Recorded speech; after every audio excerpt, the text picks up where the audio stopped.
A comunidade Narrações Imersivas está disponível. Acesse o link na descrição, ou então no primeiro comentário fixado, ou até mesmo no QR Code na sua tela.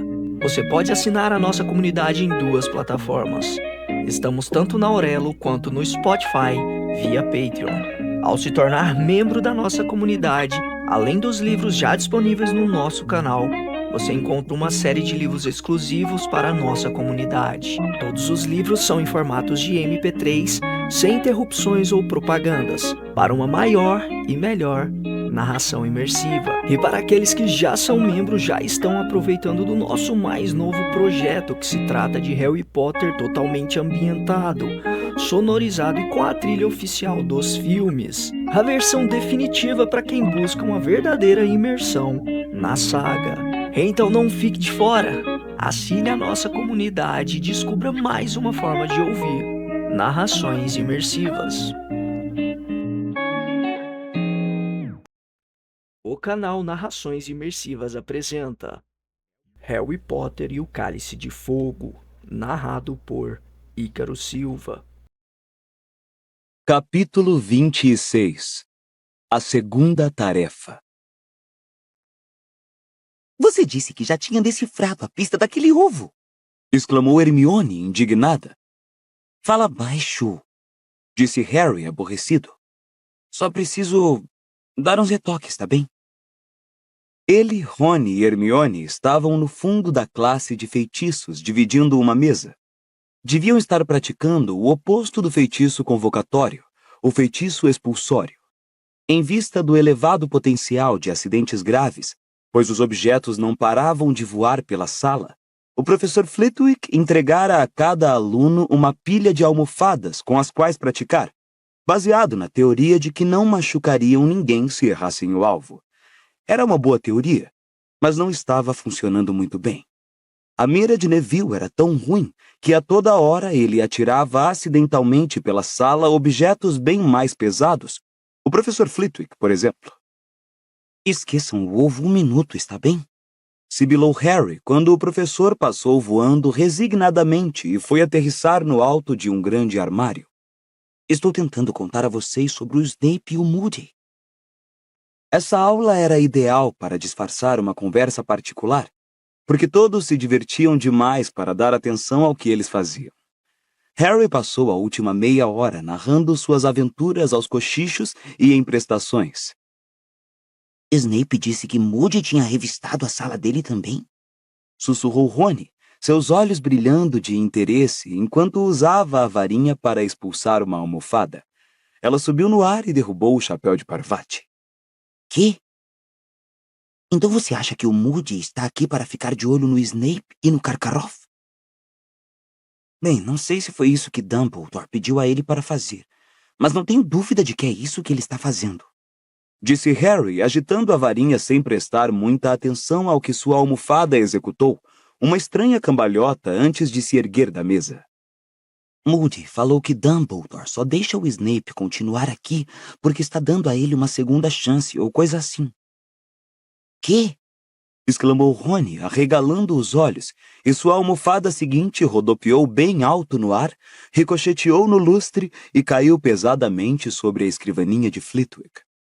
Harry, vai ver, Moody acha que foi Snape quem pôs o seu nome no Cálice de Fogo. Ah, Rony, disse Hermione, sacudindo a cabeça ceticamente. Já achamos que Snape estava tentando matar o Harry, e acabou que estava tentando salvar a vida dele, lembra? Hermione expulsou uma almofada que saiu voando pela sala e aterrissou dentro da caixa para a qual todos deviam estar mirando. Harry olhou para a amiga, pensando. Era verdade que Snape uma vez salvara sua vida, mas o estranho era que Snape decididamente o detestava, da mesma forma que detestara o pai de Harry quando frequentaram a escola juntos. Snape adorava descontar pontos de Harry e certamente jamais perdera uma oportunidade de castigá-lo ou até de sugerir que ele fosse suspenso da escola. Não importa o que Moody diz, continuou Hermione. Dumbledore não é burro. Teve razão em confiar no Hagrid e no professor Lupin, mesmo que um monte de gente não quisesse dar emprego aos dois. Então por que não estaria certo a respeito de Snape, mesmo que Snape seja um pouco maligno? Completou Rony prontamente. Ora, vamos, Hermione. Então por que todos esses captores de bruxos das trevas estão revistando a sala dele? Por que o Sr. Crouch está fingindo que ficou doente? Perguntou Hermione, não dando atenção a Rony. É meio estranho, não é? Que ele não consiga comparecer ao baile de inverno, mas possa vir no meio da noite, quando dá na telha. Você não gosta do Crouch por causa daquele elfo doméstico, Winky. Disse Rony, fazendo a almofada voar pela janela. Você quer pensar que Snape está armando alguma coisa. Disse Hermione, mandando a almofada bem no fundo da caixa. Eu só queria saber o que foi que Snape fez com a primeira chance, se agora está na segunda. Disse Harry sério, e para sua grande surpresa, a almofada saiu voando pela sala e aterrissou bem em cima da de Hermione. Harry, obedecendo ao desejo de Sirius de saber de qualquer coisa anormal que acontecesse em Hogwarts, lhe mandou naquela noite, por uma coruja marrom, uma carta explicando toda a história da invasão da sala de Snape pelo Sr. Crouch e a conversa entre Moody e Snape. Depois, com seriedade, voltou sua atenção para o problema mais urgente que tinha diante de si: como sobreviver 1 hora debaixo d'água no dia 24 de fevereiro. Rony gostou da ideia de usar outra vez um feitiço convocatório. Harry lhe falara dos Aqualungs, e Rony não via razão para o amigo não convocar um equipamento desses da cidade trouxa mais próxima. Hermione arrasou o plano, mostrando que, no caso improvável de Harry conseguir aprender como operar um Aqualung dentro da hora concedida, ele certamente seria desqualificado por violar o Código Internacional de Segredo em Magia. Era demais esperar que nenhum trouxa visse o Aqualung sobrevoando os campos a caminho de Hogwarts. Claro, a solução ideal seria você se transfigurar em submarino ou outra coisa assim, disse ela. Se ao menos já tivéssemos dado transfiguração humana. Mas acho que só vamos ter essa matéria no 6º ano. E o resultado pode ser catastrófico se a pessoa não souber o que está fazendo. Acho que não vou gostar de andar por aí com um periscópio saindo da cabeça, disse Harry. Imagino que sempre é possível atacar alguém na frente de Moody e quem sabe ele fizesse isso por mim? Mas acho que Moody não iria deixar você escolher a coisa em que quer ser transformado. Comentou Hermione séria.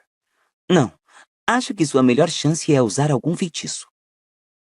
Então Harry, achando que logo iria tomar um cansaço tão grande de biblioteca que ia durar para o resto da vida, enterrou-se mais uma vez entre os livros empoeirados, à procura de um feitiço que permitisse a um ser humano sobreviver sem oxigênio.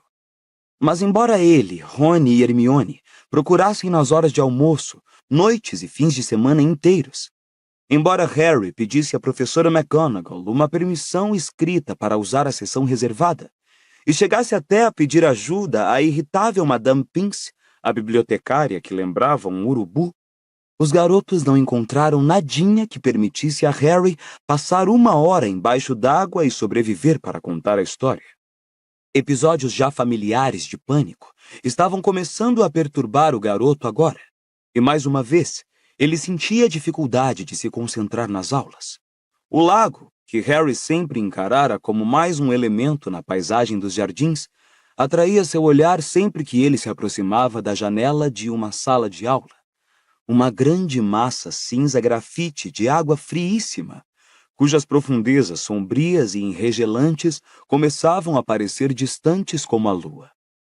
Do mesmo jeito que acontecera antes, quando ele precisara enfrentar o rabo córneo, o tempo estava correndo como se alguém tivesse enfeitiçado os relógios para andarem em alta velocidade. Faltava somente 1 semana para o dia 24 de fevereiro. Ainda havia tempo. Faltavam 5 dias. Logo ele ia achar alguma coisa. Faltavam 3 dias. Por favor, tomara que eu ache alguma coisa. Por favor. Faltando apenas 2 dias, Harry começou a perder o apetite. A única coisa boa do café da manhã de segunda-feira foi o regresso da coruja marrom que ele enviara a Sirius. Harry soltou o pergaminho, desenrolou-o e viu a menor carta que o padrinho já lhe escrevera. Mande dizer a data do próximo fim de semana em Hogsmeade pela mesma coruja. Harry virou e revirou o pergaminho e olhou o verso na esperança de ver mais alguma coisa, mas estava em branco. Sem ser este o próximo fim de semana. Cochichou Hermione, que lera a carta por cima do ombro de Harry. Toma aqui minha pena e manda logo essa coruja de volta. O garoto rabiscou a data no verso da carta de Sirius, amarrou-a na perna da ave e observou-a levantar voo. O que é que ele tinha esperado? Conselhos para sobreviver debaixo d'água? Estivera tão preocupado em contar a Sirius o que havia acontecido entre Snape e Moody que se esquecera completamente de mencionar a pista do ovo. Para que é que ele quer saber a data do próximo fim de semana de Hogsmeade? Perguntou Rony. Não sei, respondeu Harry sem emoção. A felicidade momentânea que lampejara em seu peito ao ver a coruja se apagara. Vamos, trato das criaturas mágicas. Fosse porque Hagrid estava tentando compensar o fiasco dos explosivinhos, ou porque agora só restavam 2 bichos, ou ainda porque ele estava tentando provar que era capaz de fazer tudo o que a professora Grubbly-Plank fazia, o fato é que ele deu continuidade às aulas dela sobre unicórnios desde sua volta ao trabalho. Os alunos ficaram sabendo que Hagrid conhecia tanto a respeito de unicórnios quanto de monstros, embora ficasse evidente que parecia desapontado que os bichos não tivessem presas envenenadas. Para hoje, ele conseguira capturar 2 filhotes de unicórnio. Ao contrário dos animais adultos, estes eram absolutamente dourados. Parvati e Lilá tiveram arroubos de prazer ao vê-los, e até Pansy Parkinson teve que se esforçar para esconder o quanto gostava dos filhotes. Mais fáceis de localizar que os adultos, disse Hagrid à turma. Eles ficam prateados aí pelos 2 anos de idade e ganham chifres por volta dos 4. Só ficam branco puro quando atingem a idade adulta, aí pelos 7 anos. São um pouco mais confiantes quando filhotes. Não se incomodam tanto com os garotos. Vamos, cheguem mais perto para poderem fazer carinho neles, se quiserem. Deem a eles alguns torrões de açúcar. Você está bem, Harry? Murmurou Hagrid, afastando-se um pouco para o lado, enquanto a maioria dos alunos se aglomerava em torno dos bebês unicórnios. Tô. Só nervoso, não é? Um pouco. Harry, disse Hagrid, fechando a mão maciça no ombro do garoto, fazendo seus joelhos cederem sob aquele peso. Estive preocupado antes de ver você enfrentar aquele rabocórnio. Mas agora sei que está à altura. Você vai se dar bem. Já decifrou a nova pista, não? Harry confirmou com a cabeça, mas ao fazer isso, se apoderou dele uma vontade louca de confessar que não tinha a menor ideia de como iria sobreviver no fundo do lago durante 1 hora.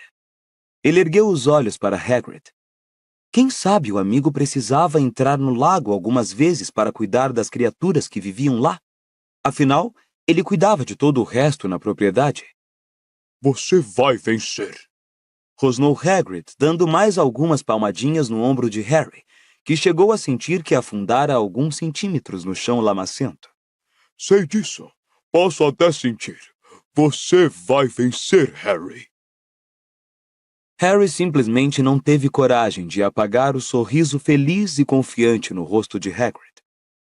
Fingindo que estava interessado nos filhotes de unicórnio, forçou um sorriso para o amigo e se adiantou para acariciar os animais com os colegas. Na noite que antecedeu a segunda tarefa, Harry já se sentia como se estivesse paralisado por um pesadelo. Tinha plena consciência de que se conseguisse, mesmo por milagre, encontrar um feitiço que servisse, seria um trabalho de Hércules aprendê-lo da noite para o dia. Como podia ter deixado isto acontecer? Por que não começara a trabalhar na pista do ovo mais cedo? Por que deixara seus pensamentos vagarem durante as aulas?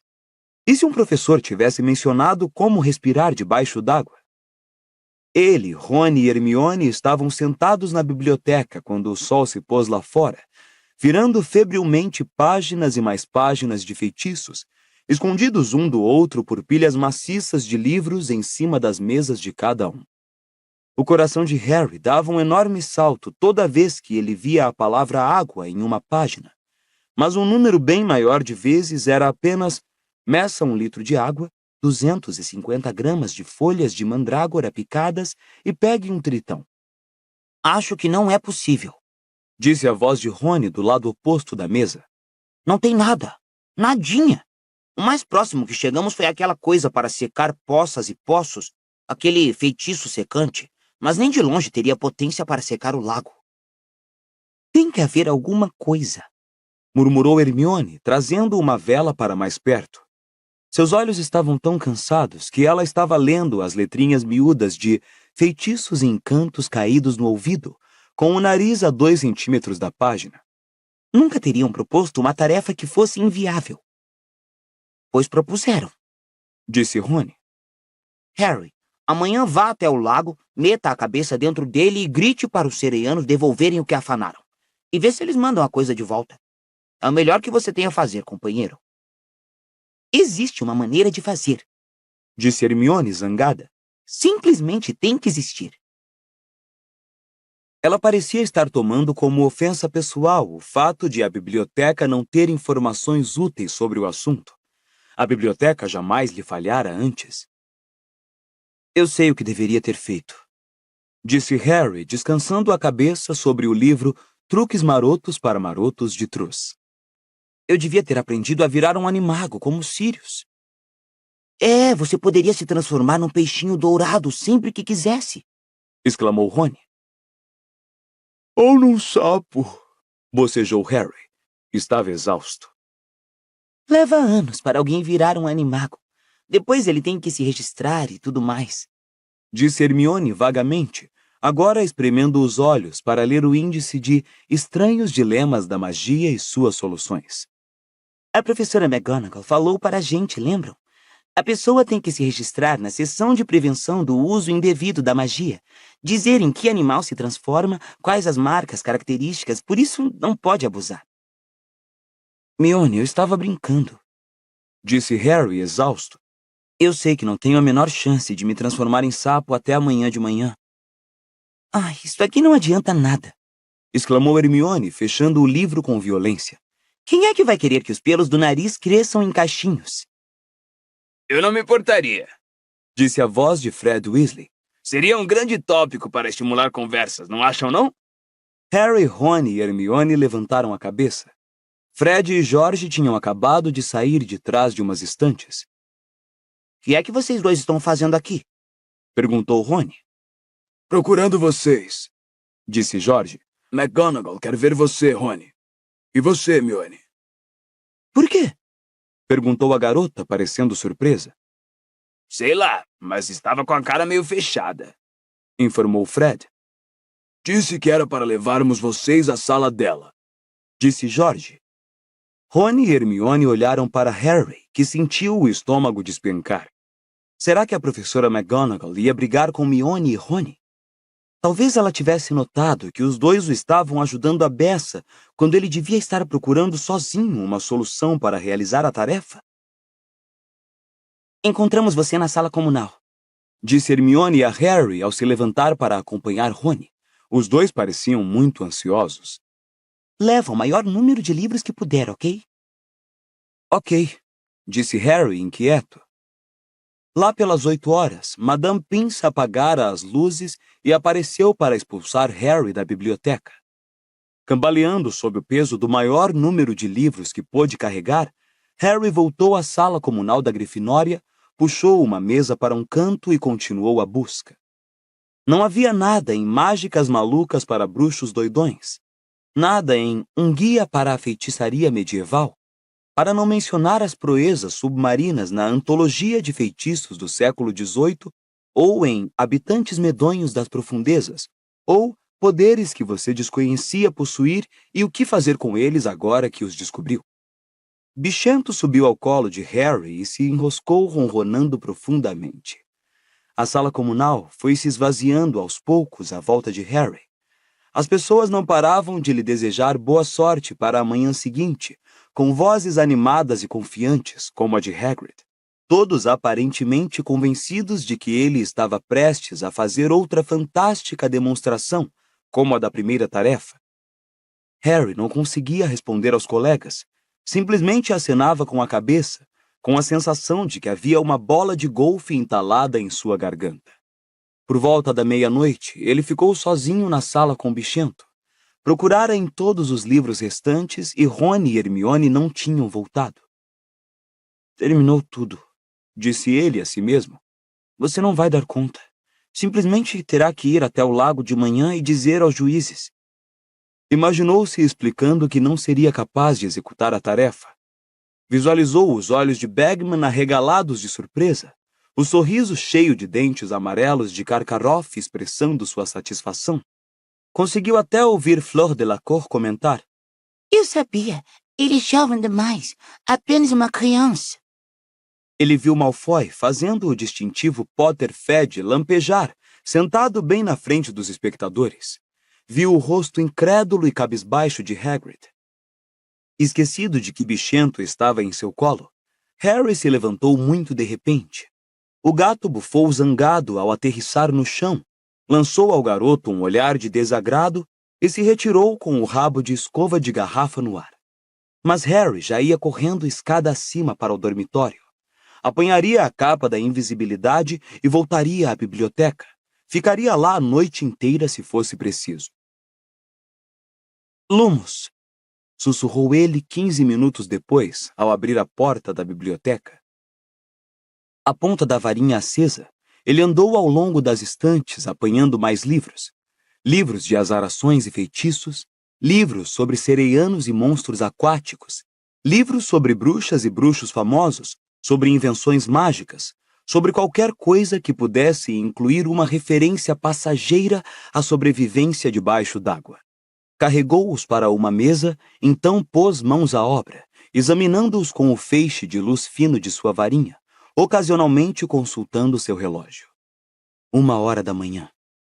2 horas. A única maneira de continuar era dizer a si mesmo repetidamente: próximo livro. No próximo. No próximo. A sereia no quadro do banheiro dos monitores-chefes estava dando risadas. Harry flutuava como uma rolha na água borbulhante próximo ao rochedo do quadro, enquanto ela agitava a firebolt dele na mão. Venha buscá-la. Riu a sereia maliciosamente. Anda, salta. Não posso, ofegou Harry, tentando arrebatar a firebolt ao mesmo tempo que lutava para não afundar. Me dá a vassoura. Mas a sereia apenas o cutucava dolorosamente do lado do corpo com o cabo da vassoura, caçoando dele. Isso dói. Sai para lá, ai! Harry Potter precisa acordar, meu senhor. Para de me cutucar. Dobby tem que cutucar Harry Potter, meu senhor. Ele tem que acordar. Harry abriu um olho. Ainda estava na biblioteca. A capa da invisibilidade escorregara de sua cabeça e ele adormecera. E um lado do seu rosto estava colado na página de Onde há uma varinha, há uma saída. Ele se sentou, ajeitou os óculos, piscando para a intensa claridade do dia. Harry Potter precisa se apressar. Guinchou Dobby. A segunda tarefa vai começar dentro de 10 minutos. E Harry Potter... 10 minutos? Grasnou Harry. 10 minutos? Ele olhou para o relógio de pulso. Dobby tinha razão. Eram 9h20.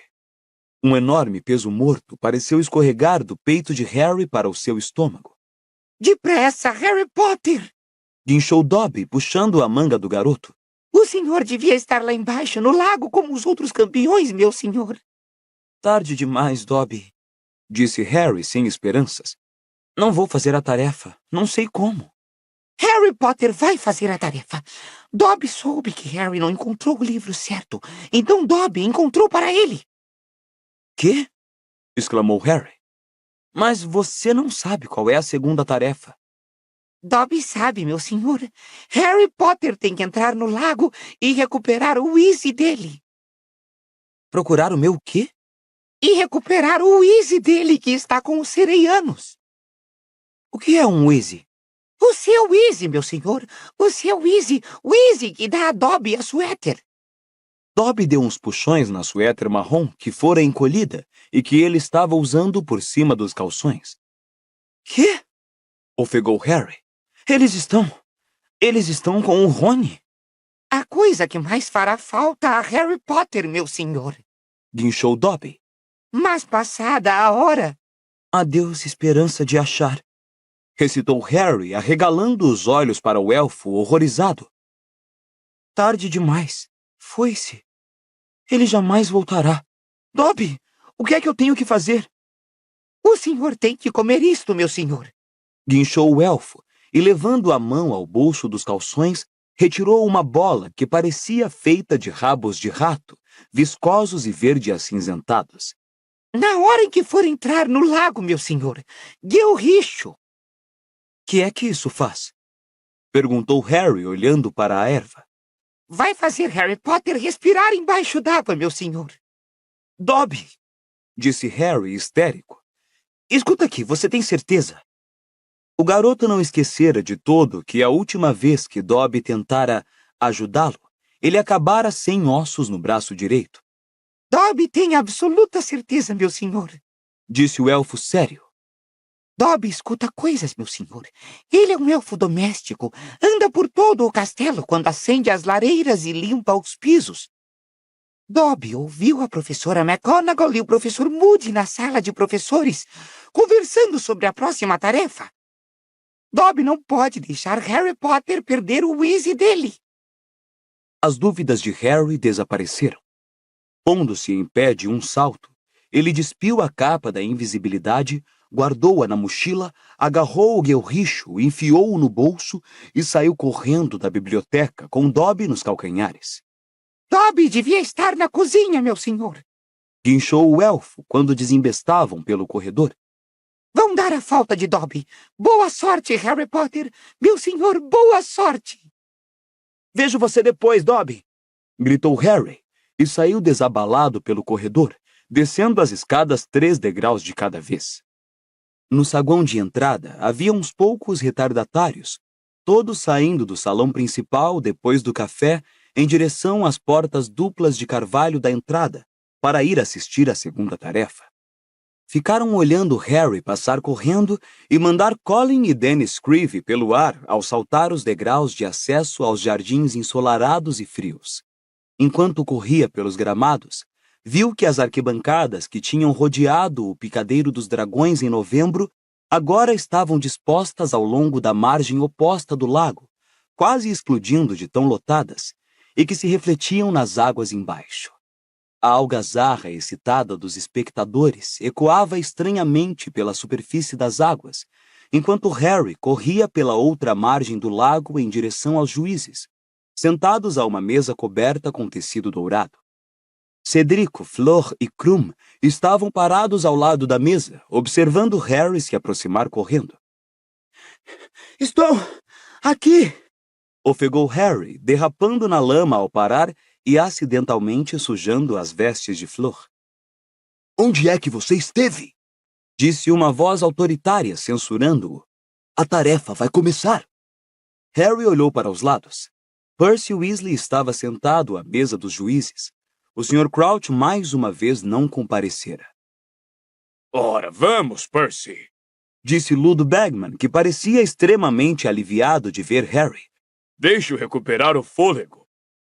Dumbledore sorriu para Harry, mas Karkaroff e Madame Maxime não pareceram nem um pouco satisfeitos de vê-lo.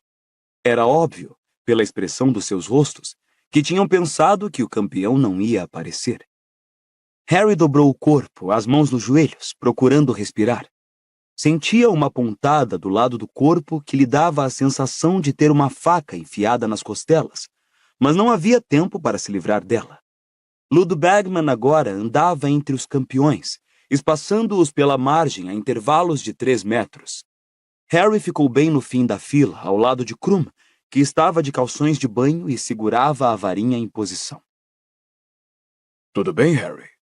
Sussurrou Bagman, afastando Harry um pouco mais de Krum. Sabe o que é que tem que fazer? Sei, ofegou o garoto, massageando as costelas.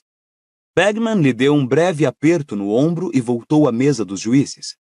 Depois, apontou a varinha para a própria garganta, como fizera na Copa Mundial, disse: Sonoros! E sua voz reboou sobre as águas escuras até as arquibancadas. Bem, os nossos campeões estão prontos para a segunda tarefa, que começará quando eu apitar. Eles têm exatamente 1 hora para recuperar o que foi tirado deles. Então, quando eu contar 3, 1, 2, 3... O apito produziu um som agudo no ar frio e parado. As arquibancadas explodiram em vivas e palmas. Sem se virar para ver o que os outros campeões estavam fazendo, Harry descalçou os sapatos e as meias, tirou um punhado de guelricho do bolso, meteu-o na boca e entrou no lago. O lago estava tão frio que ele sentiu a pele das pernas arder, como se estivesse no fogo e não na água, à medida que ele foi se aprofundando no lago. Agora a água lhe batia pelos joelhos, e seus pés, que rapidamente perdiam a sensibilidade, escorregavam pelo lodo e pelas pedras chatas e limosas. Harry mastigou o guelricho com mais força e pressa que pôde. Era borrachudo e viscoso como tentáculos de polvo. Com a água gélida pela cintura, ele parou. Engoliu a erva e esperou que alguma coisa acontecesse. Ouviu os espectadores rirem e concluiu que devia estar com cara de idiota, entrando no lago sem dar sinal algum de poder mágico. A parte do seu corpo ainda seca se encheu de arrepios. Semi-imerso na água gelada, uma brisa impiedosa levantando seus cabelos, Harry Potter começou a tremer violentamente. Evitou olhar para as arquibancadas. As risadas estavam mais altas e ele ouvia assobios e vaias de alunos da Sonserina. Então, inesperadamente, Harry teve a sensação de que uma almofada invisível estava cobrindo sua boca e seu nariz. Ele tentou respirar, mas isto fez sua cabeça girar. Seus pulmões se esvaziaram e ele sentiu uma dor súbita e lancinante dos 2 lados do pescoço. Harry levou as mãos à garganta e sentiu 2 grandes aberturas abaixo das orelhas, abanando no ar frio. Ganhara guelras.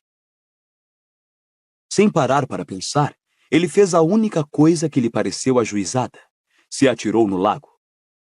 O primeiro gole de água gelada do lago lhe pareceu um sopro de vida. Sua cabeça parou de girar. Ele tomou mais um gole e sentiu-o passar suavemente pelas guelras e bombear oxigênio para o seu cérebro. Ele estendeu as mãos para frente e olhou-as. Pareciam verdes e fantasmagóricas debaixo d'água e haviam nascido membranas entre os dedos. Ele se contorceu para ver os pés descalços. Tinham se alongado e igualmente ganhado membranas. Parecia também que saíam nadadeiras do seu corpo. A água não parecia mais gelada tampouco. Pelo contrário, se tornara agradavelmente fresca e muito leve. Harry recomeçou a bracejar, admirando-se como seus pés com nadadeiras o impeliam pela água e registrando que estava enxergando com muita clareza e não sentia mais necessidade de piscar. Logo nadara uma distância tão grande em direção ao meio do lago que deixara de ver seu leito. Deu uma cambalhota e mergulhou em suas profundezas. O silêncio pesou em seus ouvidos ao nadar por uma paisagem estranha, escura e enevoada. Só conseguia ver 3 metros ao redor.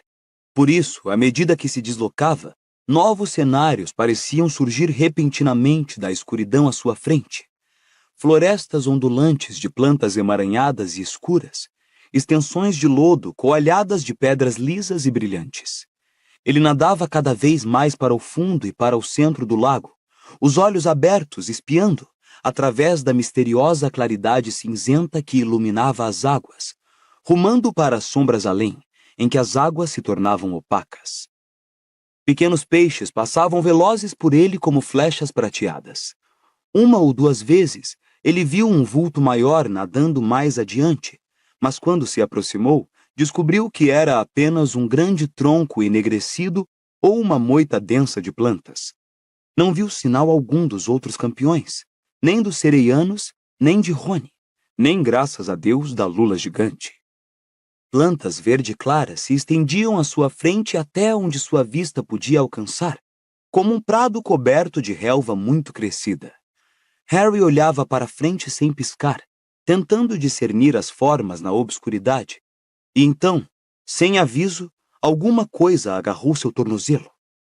Harry se virou e viu um Grindylow, um pequeno demônio aquático de chifres, que saía do meio das plantas, seus dedos compridos apertando a perna de Harry, as presas pontiagudas à mostra. O garoto enfiou a mão palmada depressa dentro das vestes e procurou a varinha. Até conseguir apanhá-la, mais 2 Grindylows tinham emergido das plantas, agarrado às vestes de Harry e tentavam arrastá-lo para o fundo. Relaxo! Disse ele, só que não produziu som algum. Uma grande bolha saiu de sua boca e sua varinha, em vez de atirar faíscas contra os Grindylows, golpeou-os com algo que pareceu um jato de água fervendo, pois onde os atingiu surgiram manchas muito vermelhas em sua pele verde. Harry livrou o tornozelo do aperto dos demônios e nadou o mais rápido que pôde, ocasionalmente disparando a esmo mais jatos de água quente por cima do ombro. De vez em quando, ele sentia um Grindylow prender novamente seu pé e o chutava com força.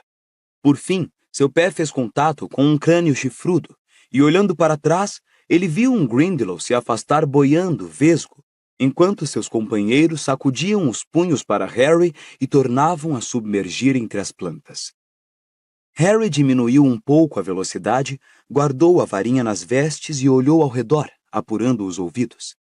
Fez uma volta completa na água. O silêncio pesava mais que nunca em seus tímpanos. Sabia que devia estar bem mais fundo, mas nada se mexia, exceto as plantas ondulantes. Como é que você está indo? Harry achou que estava tendo um ataque cardíaco. Virou-se depressa e viu a murta que geme flutuando difusamente diante dele, fitando-o através dos grossos óculos perolados. Murta! Harry tentou gritar, porém mais uma vez não saiu nenhum som de sua boca, apenas uma grande bolha. A murta que geme chegou a dar risadinhas abafadas. Você vai precisar experimentar para aquele lado lá. Disse ela, apontando. Não vou acompanhar você. Não gosto muito deles. Sempre me perseguem quando me aproximo demais. Harry levantou o polegar à guisa de agradecimento e recomeçou a nadar, tendo o cuidado de se colocar um pouco acima das plantas para evitar mais Grindylows que por acaso estivessem escondidos ali. Ele continuou a nadar por uns 20 minutos, ou assim lhe pareceu. Atravessava agora grandes extensões de lodo escuro que redemoinhavam sujando a água agitada por ele. Então, finalmente, ouviu um trecho da música misteriosa dos sereianos. 1 hora inteira você deverá buscar para recuperar o que lhe tiramos. Harry nadou mais rápido e não tardou a ver um grande penhasco emergindo na água lodosa à frente. Nele havia pinturas de sereiano. Carregavam lanças e caçavam algo que parecia ser a lula gigante. Harry deixou o penhasco para trás, seguindo a música dos sereianos. Já se passou meia hora, por isso não tarde. Ou o que você busca apodrecerá aqui. Um punhado de casas toscas de pedra, manchadas de alga, tomou forma de repente no lusco-fusco que rodeava o garoto. Aqui e ali, às janelas escuras, Harry viu rostos. Rostos que não tinham qualquer semelhança com o quadro da sereia no banheiro dos monitores-chefes. Os sereianos tinham peles cinzentas e longos cabelos desgrenhados e verdes. Seus olhos eram amarelos, como seus dentes quebrados, e eles usavam grossas cordas de seixos ao pescoço. Lançaram olhares desconfiados quando Harry passou. 1 ou 2 saíram das tocas para examiná-lo melhor, seus fortes rabos de peixe prateados golpeando a água, as lanças nas mãos. Harry continuou a nadar veloz, olhando para os lados, e logo as casas se tornaram mais numerosas. Havia jardins de folhagens ao redor de algumas, e ele chegou a ver um Grindylow amarrado a uma estaca do lado de fora de uma porta.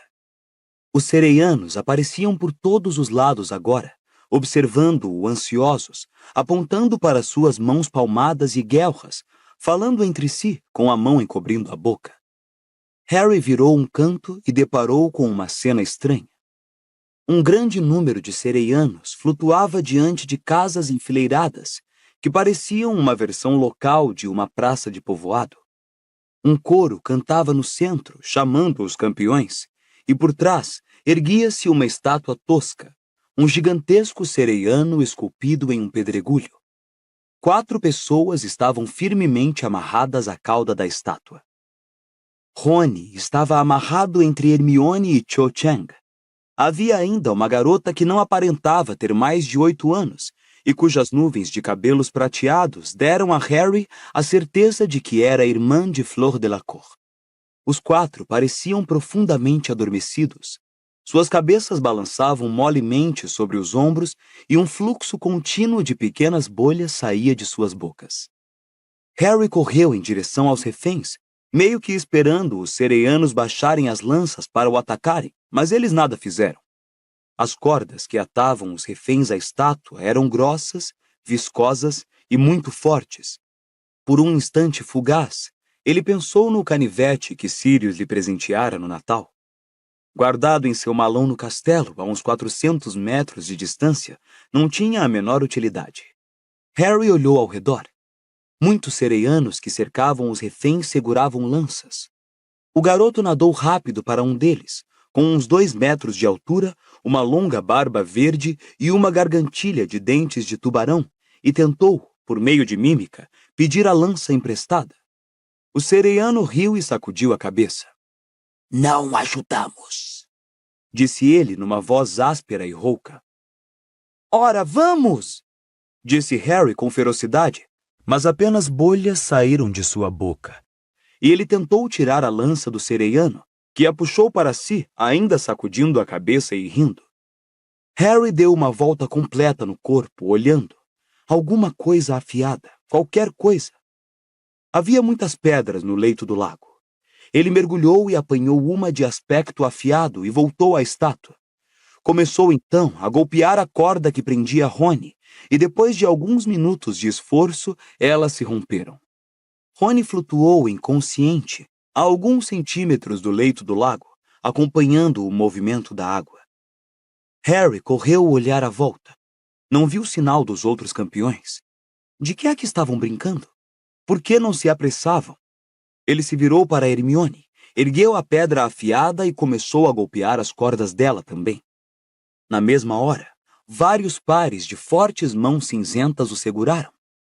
Meia dúzia de sereianos começaram a afastá-lo de Hermione, balançando as cabeças de cabelos verdes e dando risadas. Você leva o seu refém, disse um deles. Deixe os outros. Nem pensar, respondeu Harry indignado, mas apenas 2 bolhas saíram de sua boca. Sua tarefa é resgatar o seu amigo. Deixe os outros. Ela é minha amiga também, berrou Harry, gesticulando em direção a Hermione, uma enorme bolha prateada desprendendo-se silenciosamente dos seus lábios. E tampouco quero que os outros morram. A cabeça de Cho descansava no ombro de Hermione. A garotinha de cabelos prateados parecia pálida e fantasmagoricamente esverdeada. Harry lutou para afastar os sereianos, mas eles riam com mais vontade que nunca, empurrando-o para trás. O garoto olhou alucinado para os lados. Onde estavam os outros campeões? Será que ele teria tempo de levar Rony até a superfície e voltar para buscar Hermione e as outras? Será que ele conseguiria encontrá-las de novo? Consultou o relógio para ver quanto tempo lhe sobrara. O relógio parara de trabalhar. Mas então, os sereianos que o rodeavam começaram a apontar, excitados, para alguma coisa acima da cabeça dele. Harry ergueu os olhos e viu Cedrico nadando em direção ao grupo. Havia uma enorme bolha em torno de sua cabeça, que fazia suas feições parecerem estranhamente largas e esticadas. Me perdi, disse ele silenciosamente, com uma expressão de pânico. Flor e Krum estão vindo agora. Sentindo-se imensamente aliviado, Harry viu Cedrico puxar uma faca do bolso e libertar Cho. Ele a puxou para cima e desapareceu de vista. Harry olhou para os lados, aguardando. Onde estavam Flor e Krum? O tempo ia se esgotando, e segundo a música, os reféns jamais voltariam. Os sereianos começaram a guinchar excitados. Os que seguravam Harry afrouxaram o aperto olhando para trás. Harry se virou e viu algo monstruoso cortando as águas em direção a eles. Um corpo humano de calções de banho com uma cabeça de tubarão. Era Krum. Parecia ter se transformado, mas de maneira incompleta. O homem-tubarão nadou direto para Hermione e começou a puxar e a morder as cordas que a prendiam. O problema é que os novos dentes de Krum estavam posicionados de forma imprópria para morder qualquer coisa menor do que um golfinho. E Harry tinha quase certeza de que, se Krum não tivesse cuidado, ia cortar Hermione ao meio. Correndo para ele, Harry bateu com força em seu ombro e estendeu a pedra afiada. Krum agarrou-a e começou a libertar Hermione. Em segundos ele terminou. Agarrou Hermione pela cintura e, sem ao menos olhar para trás, começou a subir rapidamente com a garota para a superfície. E agora? Pensou Harry desesperado. Se ele pudesse ter certeza de que Flor estava a caminho, mas não havia nem sinal. Não havia jeito. Ele agarrou a pedra que Krum largara, mas os sereianos voltaram a se aproximar de Rony e da garotinha, balançando a cabeça para Harry. O garoto puxou a varinha. Saiam da frente! Somente bolhas voaram de sua boca, mas ele teve a nítida impressão de que os sereianos o haviam entendido, porque subitamente pararam de rir. Seus olhos amarelos se fixaram na varinha de Harry e eles revelaram medo. Eram muitos e Harry era apenas um, mas o garoto percebeu, pela expressão dos seus rostos, que os sereianos conheciam tanta magia quanto a lula gigante. Vocês têm até 3! Gritou Harry. Um grande jorro de bolhas saiu de sua boca e ele ergueu 3 dedos para ter certeza de que os sereianos tinham entendido a mensagem. 1, ele ergueu um dedo. 2, ergueu o segundo. Eles se dispersaram. Harry se adiantou depressa e começou a golpear as cordas que prendiam a garotinha à estátua, e finalmente libertou-a. Ele a agarrou pela cintura, agarrou a gola das vestes de Rony e deu impulso para a superfície. Foi uma subida muito lenta. Ele já não podia usar as mãos palmadas para se impulsionar. Bateu as nadadeiras furiosamente, mas Rony e a irmã de Flor eram verdadeiros sacos de batatas que o arrastavam para o fundo. Harry firmou a vista em direção ao céu, embora soubesse que ainda devia estar muito fundo. As águas acima estavam tão escuras. Os sereianos o seguiram na subida. Harry os via rodando à sua volta sem esforço, vendo-o lutar para vencer a força das águas. Será que o puxariam de volta às profundezas quando seu tempo se esgotasse? Será que comiam seres humanos? As pernas de Harry se moviam lentamente com o esforço de nadar. Seus ombros doíam horrivelmente com o esforço de arrastar Rony e a garota. Ele inspirava com extrema dificuldade. Voltou a sentir a dor dos lados do pescoço. Aos poucos foi se tornando consciente da umidade da água em sua boca. Mas decididamente a obscuridade estava raleando agora. Já conseguia ver a luz do dia no alto. Bateu as nadadeiras com força e descobriu que já não havia nada além de pés. A água entrava aos borbotões em sua boca e invadia seus pulmões. Ele estava começando a sentir tonteira, mas sabia que a luz e o ar estavam a apenas 3 metros acima. Tinha que chegar lá. Tinha que... Harry sacudiu as pernas com tanta força e rapidez que teve a sensação de que seus músculos gritavam em protesto. O próprio cérebro parecia encharcado de água. Ele não conseguia respirar. Precisava de oxigênio. Tinha que continuar. Não podia parar. Então sentiu sua cabeça varar a superfície do lago. Um ar maravilhoso, frio, claro, fez seu rosto molhado arder. Ele o engoliu, tendo a sensação de que jamais o respirara antes como devia, e ofegante, puxou Rony e a menininha com ele. A toda volta, cabeças com cabelos verdes emergiam da água, mas sorriam para ele. Os espectadores nas arquibancadas faziam um estardalhaço. Gritavam, berravam, todos pareciam estar de pé. Harry teve a impressão de que pensavam que Rony e a menininha poderiam estar mortos, mas tinham se enganado. Os dois tinham aberto os olhos. A menina parecia apavorada e confusa, mas Rony meramente expeliu um grande jato de água, piscou para a claridade, virou-se para Harry e comentou. Um bocado molhado, não? Depois viu a irmã de Flor. Para que foi que você trouxe a garota? Flor não apareceu. Eu não podia largar ela lá, ofegou Harry. Harry, seu débil, disse Rony. Você não levou aquela música a sério, levou? Dumbledore não teria deixado nenhum de nós morrer afogado. Mas a música dizia... Só para garantir que você voltasse dentro do prazo dado. Espero que você não tenha perdido tempo lá embaixo bancando o herói. Harry se sentiu no mesmo instante idiota e chateado. Estava tudo muito bem para Rony. Ele estivera adormecido. Não sentira como era fantasmagórico lá no lago, cercado por sereianos armados de lanças, com cara de que eram bem capazes de matar. Vamos, disse Harry com rispidez. Me ajude com a garota. Acho que ela não sabe nadar muito bem. Os dois puxaram a irmã de Flor pela água até a margem, onde os juízes aguardavam de pé, observando-os. 20 sereianos acompanhavam os garotos como uma guarda de honra, cantando aquelas horríveis músicas agudas. Harry viu Madame Pomfrey cuidando de Hermione, Krum, Cedrico e Cho, todos enrolados em grossos cobertores. Dumbledore e Ludo Bagman estavam parados na margem e sorriram para Harry e Rony quando eles se aproximaram. Mas Percy, que parecia muito pálido e por alguma razão mais jovem do que era, saiu espalhando água ao encontro deles. Entre mentes, Madame Maxime tentava conter Flor Delacour, que estava muito nervosa, lutando com unhas e dentes para voltar à água. Gabriel! Gabriel! Ele está vivo! Ele está machucado!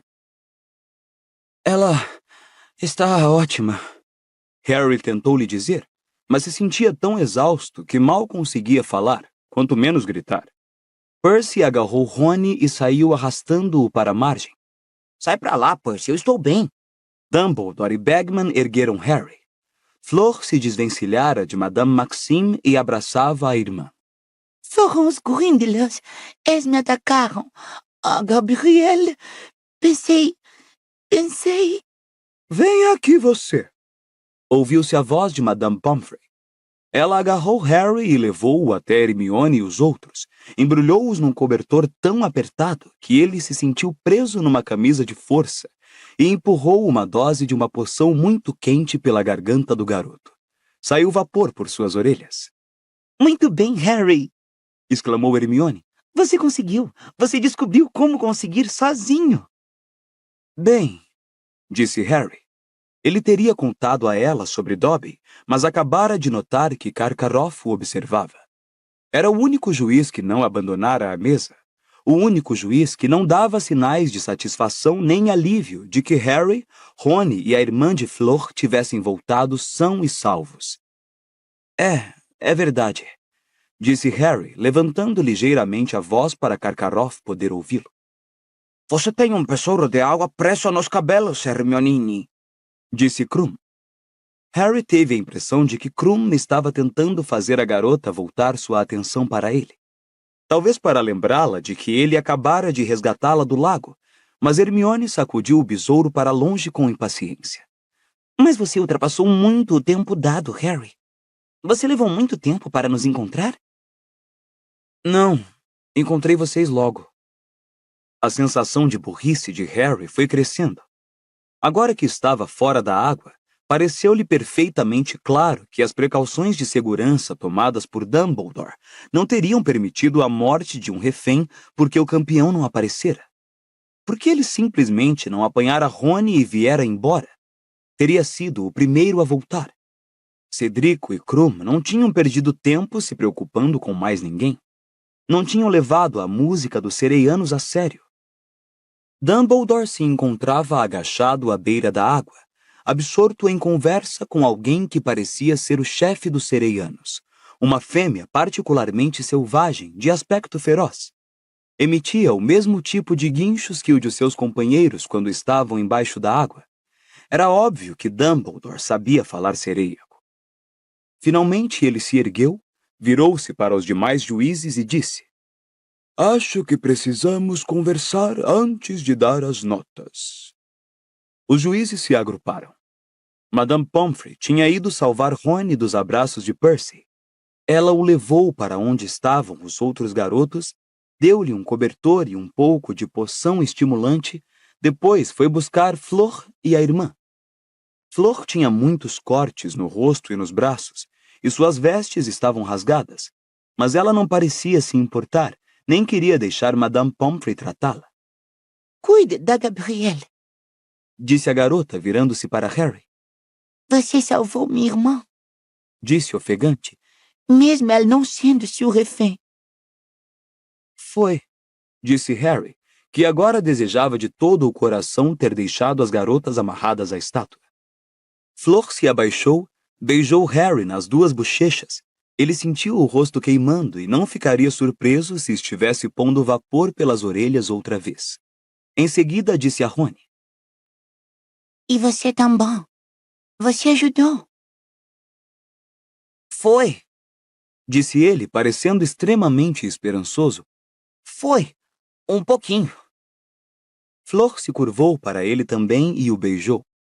Hermione pareceu simplesmente furiosa, mas naquele instante, a voz magicamente ampliada de Lud Bagman reboou ao lado deles, pregando-lhes um susto e fazendo os espectadores nas arquibancadas mergulharem num grande silêncio. Senhoras e senhores, já chegamos a uma decisão. A chefe dos sereianos, Murcus, nos contou exatamente o que aconteceu no fundo do lago e, portanto, em um máximo de 50, decidimos atribuir a cada campeão as seguintes notas. A senhorita Flor Delacour, embora tenha feito uma excelente demonstração do feitiço Cabeça de Bolha, foi atacada por Grindylows ao se aproximar do alvo e não conseguiu resgatar sua refém.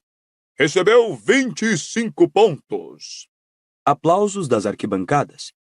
Eu merecia 0. Disse Flor com uma voz gutural, sacudindo a magnífica cabeça. O Sr. Cedrico Diggory, que também usou o feitiço Cabeça de Bolha, foi o primeiro a voltar com a refém, embora tenha chegado 1 minuto depois da hora marcada. Ouviram-se grandes aplausos dos alunos da Corvinal entre os espectadores. Harry viu Cho lançar um olhar feio a Cedrico. Portanto, recebeu 47 pontos. O ânimo de Harry despencou. Se Cedrico ultrapassara o limite de tempo, com certeza ele fizera o mesmo. O Sr. Victor Krum usou uma forma de transformação incompleta, mas ainda assim eficiente, e foi o segundo a voltar com a refém. Recebeu 40 pontos. Karkaroff bateu palmas com especial entusiasmo, fazendo ar de superioridade. O Sr. Harry Potter usou Guelricho com grande eficácia, continuou Bagman. Ele voltou por último e ultrapassou em muito o prazo de 1 hora. Contudo, a chefe dos sereianos nos informou que o Sr. Potter foi o primeiro a chegar aos reféns, e o atraso na volta se deveu à sua determinação de trazer todos os reféns à segurança, e não apenas o seu. Rony e Hermione lançaram a Harry olhares meio exasperados, meio penalizados. A maioria dos juízes. E aqui Bagman olhou com muita indignação para Karkaroff. Acha que tal atitude revela fibra moral e merece o número máximo de pontos. Mas o Sr. Potter recebeu 45 pontos. O estômago de Harry deu um solavanco. Agora ia disputar o primeiro lugar com Cedrico. Rony e Hermione, apanhados de surpresa, olharam para Harry, começaram a rir e a aplaudir com entusiasmo com o resto dos espectadores. Lá vai você, Harry! Gritou Rony, sobrepondo-se ao tumulto.